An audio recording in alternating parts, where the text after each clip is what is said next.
Good morning, students. Okay, chapter 28.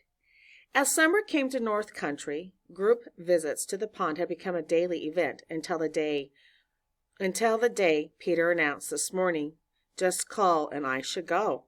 Garvey had already pulled on his pants. "Are you sure?" he asked. Peter nodded.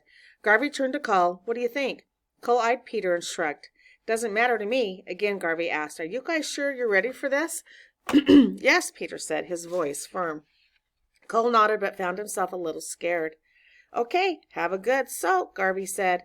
Cole packed their towels in his backpack. He paused, then slipped a towel. He and Peter let themselves out the door into the breaking dawn and worked their way along the shore. Neither of them spoke as they reached the river and started wading upstream toward the pond. Peter stumbled along angrily, his fists clenched. An awkward and thick silence hung between them. When they finally reached the pond, Cole couldn't stand the silence anymore. "I'm glad we came alone," he said. "It's time we were friends." He held out his hand to Peter, but Peter knocked his hand away. "I'll never be friends with you." "Look, Peter, I didn't mean to hurt you." Peter shoved Cole, knocking him off balance. "You beat me up and smashed my head on the sidewalk until I was bleeding. They had to pull you off of me." "What do you mean? You didn't mean to hurt me." His eyes were wild. Cole had regained his balance. "What I mean is, I didn't mean to get so angry. I didn't decide all of a sudden to get mad and hurt you." "And so now everything's supposed to be all right?" Peter shoved Cole again with both hands. "No, it's just that. Everything will be better when my headaches go away, when I sleep at night, and when my bad dreams quit." Peter's eyes welled up with tears. "I can't walk anymore without stumbling. Sometimes I can't think straight, and my words don't come out right." He shook a fist at Cole's face. "You don't really care about me. You just want to get off this island. That's all you want." "A year ago that was true," Cole said, "but not anymore." "You haven't changed," Peter challenged, his voice growing louder. "You would beat me up again if you had the chance." Cole shook his head. "I could beat you up right now, but I won't." "You won't 'cause you're scared of Garvey," Peter said, "and 'cause you're scared of Jell." Again Cole shook his head.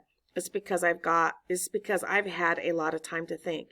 And besides, if you thought I might beat you up again, why did you tell Garvey you wanted to come along with me this morning?" Peter bent down, pretending to tie his boot. You have to believe me," Cole pleaded. "I'll do anything to help you and make things right. It doesn't do any good to stay mad." Suddenly, Peter sprang up, shoving Cole hard and sending him stumbling to the ground. "Stay away from me! I don't need your help!" he screamed. "I'm so sorry," Cole repeated. "You're not sorry for anything," Peter shouted. He kicked at the ground, pelting Cole with gravel and dirt. Shielding his face, Cole got to his feet, but Peter stormed forward and shoved him again. "Why don't you beat me up again? I don't care any more." Cole quietly stood his ground. "Maybe you're scared of me," Peter said, swinging his fists. He struck Cole squarely in the face. "Go ahead, hit me," he taunted. "Kill me. I don't care any more." "You do care," Cole said, shielding his face. "I'm not ever going to hurt you again. Can't you see that?" "Liar!" shouted Peter. He hit Cole hard in the gut. "You're scared of me." When Cole refused to fight back, Peter grew bolder. Again and again he struck Cole with his bare fists. Cole raised his arms to try to ward off the blows, but he didn't fight back, nor did he run. This only made Peter angrier. He hit harder. As the blows pummeled him, Cole's own anger smoldered. He grabbed deep breaths. He would not get angry, not now. As he tried to back away, he stumbled and fell. Peter was on him instantly, hitting and yelling. All Cole could do was curl his knees up to his chest and try to cover his face. Then Peter started kicking him. To Cole, it felt as if a sledgehammer was striking his chest and arms. He rolled away, but the next kick caught him in the face and slammed his head back. He tasted blood. The world spun in lazy circles. The hammer kept hitting. "Stop!" Cole gasped. "Please stop!" "Then fight, you coward!" Peter screamed like a madman. "I'm not going to fight you," Cole shouted as the next angry kick to his stomach took his breath away. Then the kicking stopped. Cole opened his eyes in time to see Peter sink to his knees next to him, crying. Peter's body shook with great hiccuping sobs. "Are you okay?" Cole asked, grimacing from his pain.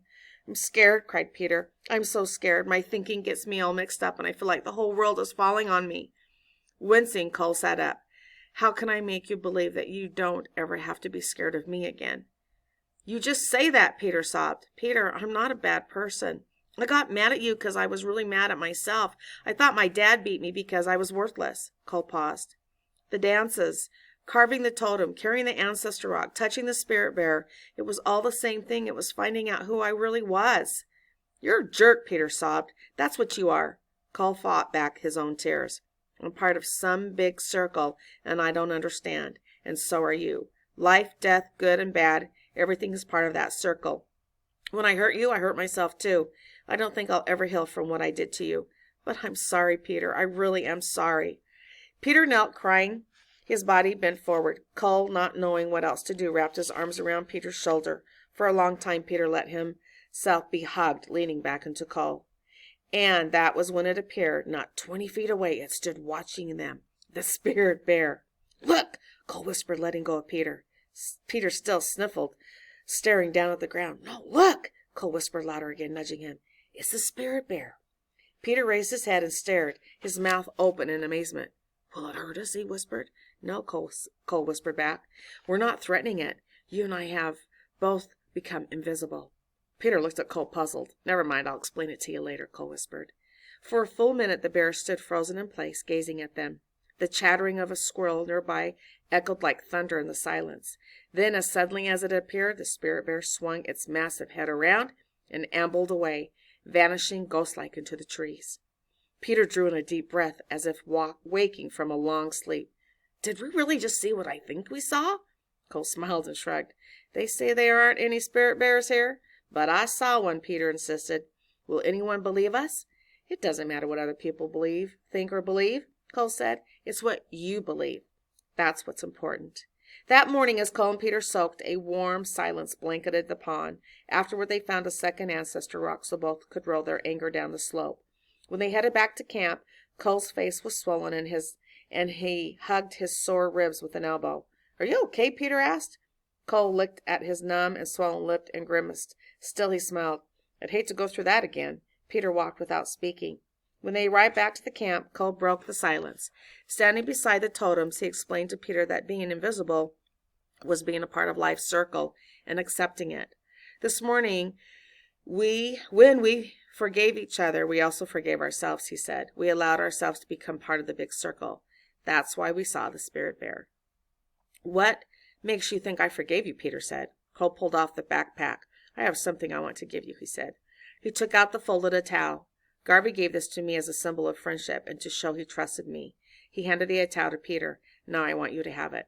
Are you saying you trust me? Peter asked. Cole nodded. I hope someday you'll trust me. Peter stared at the towel as he spoke. I want to help you carve the blank space on your totem, the space you saved for your dance of anger. Cole hesitated. Okay. He ran to the cabin and returned with the knives. For the next 2 hours, Cole and Peter carved together. When they finished, Cole hollered for Garvey to come from the cabin and take a look at the nearby perfect circle, and now completed the totem. When Garvey joined the boys, he stared down at the log and at what they had carved.